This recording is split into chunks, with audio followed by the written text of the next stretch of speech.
Most BMW key fobs produced since the early 2000s use a CR2032 coin cell battery.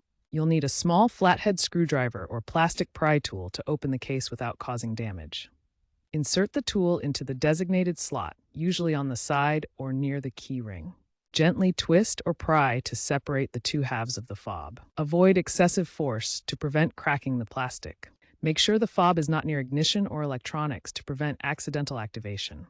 This method applies to roughly 90% of active BMW models, including newer ones like the 2023 Plus 3 Series and X5.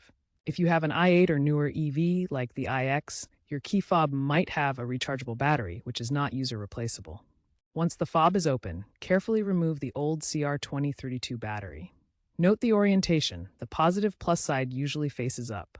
Use a high-quality replacement battery from a reputable brand like Panasonic or Duracell to avoid corrosion or signal loss. Insert the new battery with the positive plus side facing up. Ensure the battery is securely in place. Before closing the case, check for any bent contacts or debris inside the fob. Some fobs have a small rubber gasket that needs to be properly resealed. Align the two halves of the fob and snap them back together. Test the fob to ensure it works correctly.